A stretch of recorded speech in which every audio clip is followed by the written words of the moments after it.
we've talked about, I've been blessed beyond belief Yeah. with working with so many people Yeah. over my lifetime, and every single one, I always try to, what is it that makes them work to an audience? Well, speaking of legends that you work with, Tony Iommi Yeah. and Glenn Hughes, but definitely let's say Tony Iommi in the context of Black Sabbath. Right. Because you produced the live Black Yeah. Sabbath record. Yep, the reunion record. Yeah, and it's funny because one of the things that I've been blessed with is the ability to be sometimes a musical chameleon. It's like, when I get into a creative environment, I'll walk in and I'll really, I become what I need to be to make it happen in that environment. And Sabbath was a great example of that.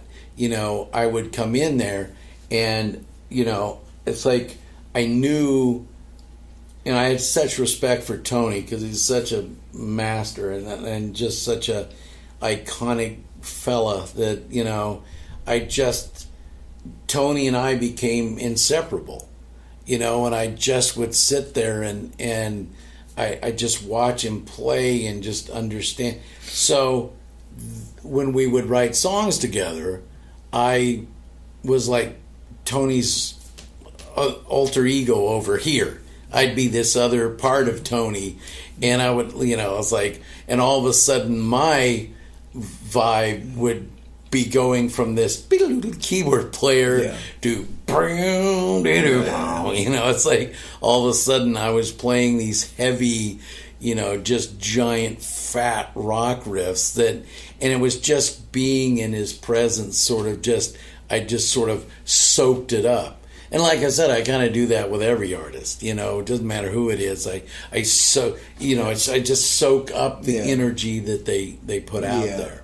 When we were working together in Sun King, and I look back at that period, my failure was one of the many failures, but to me, one of the most significant failures was not being able to recognize that grunge was actually Black Sabbath influence.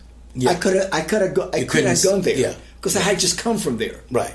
But I went from Black Sabbath to Quiet Riot pop, arena pop, Whitesnake, that used to be a blues band that turned into arena pop, and I was still in that head. Right. As a matter of fact, I started Sun King before grunge, before Nirvana hit. Well, now you feel free to edit this out. So no, if there's a beep blank spot here, you'll know what. I remember having this conversation with you about Teen Spirit by Nirvana. Yes. And I remember we had this conversation. I said, you know what? It's like, oh my God, the visceral connection that this has with the audience is absolutely amazing. Yeah. And you were like, you know what? If this thing ever hits, I quit. Yeah. I'm going to quit playing bass. I said that. I said that, and having said that, now I understand. Sure. I understand that not only that, the same thing happened through the decades. Of course, it became a quicker sort of a process. For example, if you look at the turn of going in from the 19th to the 20th century, from going from Tchaikovsky, to then Stravinsky, Bartók, they basically did the same thing. They used to riot with Stravinsky. Yeah, Stravinsky, the Rise of Spring. Rise of Spring. They literally rioted. I was not looking at that any music at any given point is going to be erased by the new movement in music, which is a reflection on culture and society. Let me just interject this, because this is really important on how I've looked at music over my lifetime. The one thing that I've always figured out, number one, to what you're saying, it isn't necessarily erased. What it has done, it just gets pushed back and becomes a snapshot for the audience of that time. And that's one of the single most important things in my longevity of what my career is that I always understood that really what it's about is understanding the visceral connection with a young audience for what they're feeling in that time slot. Because when I was young, what I felt for Yes and Led Zeppelin, okay, then all of a sudden the next thing comes around. Okay, I understood that I liked Yes and Led Zeppelin, but I knew that as a musician, I had to start understanding what's up with disco. Yeah. Because I didn't get disco. Yeah. I thought disco was stupid. I used to make fun of disco all the time, like we all did. Yeah. But what I needed to do was understand why it connected with its audience and how to do it. Yeah. And that's the single continuation that I've had in my life, is that every single time there's an evolutionary jump in something that I've always, like, even today, every record, like the record I'm on now, I'm sitting and I'm listening to the youngest, newest, front edge stuff. And even if I don't get it, I always understand the kids do. And if they get it, what is it that's working about it? Like when you'll see, a Spotify playlist or whatever, and then you see some record that we really loved and it's got 30 million hits. And then you look at the new single from so-and-so and it has 1.3 billion hits. Yeah. So what is that telling us? Is that somebody out there is loving it. Because a lot of ways I used to make the analogy with Celine Dion. Okay.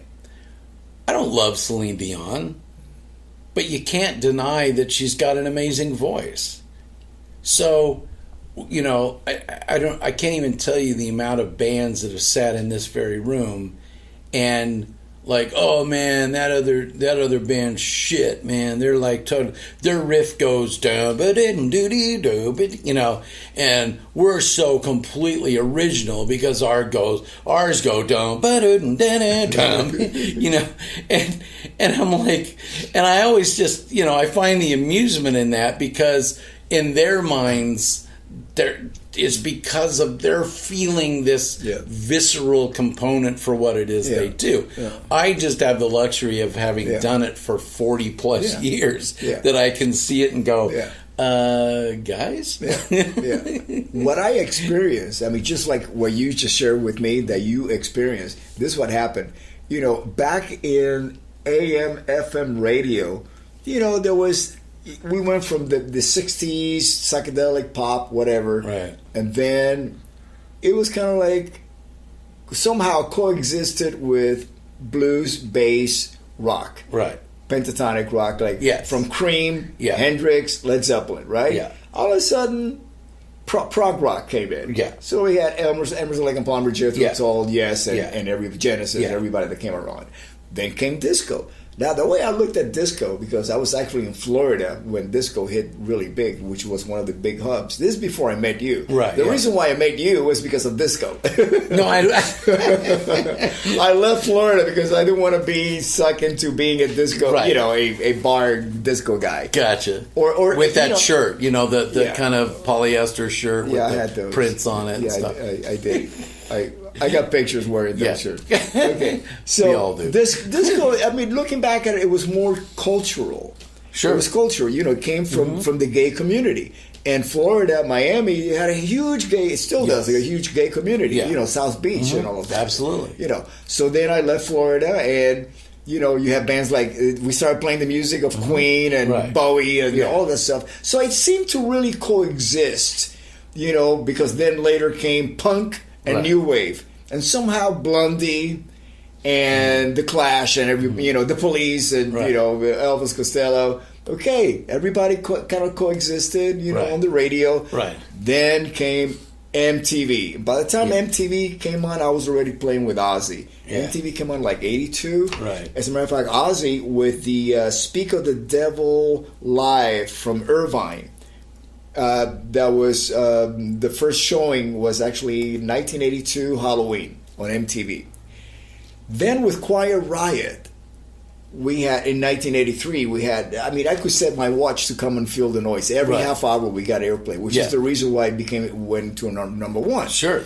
So now and then all of a sudden MTV started to broaden with what are we going to play? Okay, so we got all this new British heavy metal like Def Leppard and Iron Maiden, and we also got Sunset Strip bands like Motley Crue and Rat.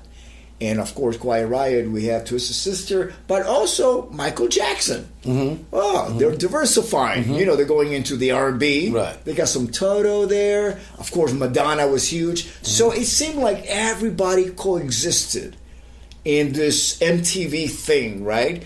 And then by the time I was with Whitesnake, and I think Tawny was like she became like the prototype of the video vixen. Yeah, she was definitely that. The video vixen, right? So you got Whitesnake, these guys with long hair, playing like you really, those were great records. Yeah. Even the 87, we didn't play on except for Adrian Vandenberg. He played the solo on Here I Go Again. Right. But I played on Slip of the Tongue. Right. We had like 3 or 4 videos from that record, at least 3. Something happened right around that time that impacted everybody. This is that turning point. AIDS happened. Yeah. The AIDS epidemic. All of a sudden it was like, how is MTV going to deal with this? Because you can only play so many video vixen videos. Right. Glorifying sexuality and teenage sex. Promiscuity. And all. Promiscuity. So it was the perfect storm. They found a solution with 2 things. Hip hop, which was gangster rap at the time. Right. No guitars. Yeah. No guitars, right? Yeah. And grunge, which had guitars, but no video vixens. Right, yeah. So it was like, and you know what? It was time to flush the toilet anyways. Yeah. Because it was like, okay, we've had enough of this diatonic. Right. Every song kind of like sounded the same. Yeah. There was no edge in the music anymore. It was they played out the diatonic style of writing to death. That's it, gone. Now let's bring some dissonance in here, which is what Nirvana and even Pearl Jam, especially Alice in Chains. Yeah. All those bands, they brought that into the music. Stone Temple Pilot. That was the first time that, again, I heard a rhythm section played like they used to in the 70s. Yeah. I thought, my God, there it is. One of the things I want to interject that I think is a part of that shift is drop D tuning. Mm-hmm. People don't acknowledge the impact that drop D tuning had. For those audience members that don't know what drop D tuning is, it's taking the very low string on a guitar and taking it down a whole step. Then by that, you could take one finger and bar it across the guitar and play the chord. And it made that open. It just, if you didn't put any fingers down, you could just hit an open chord, and it just was so heavy and open.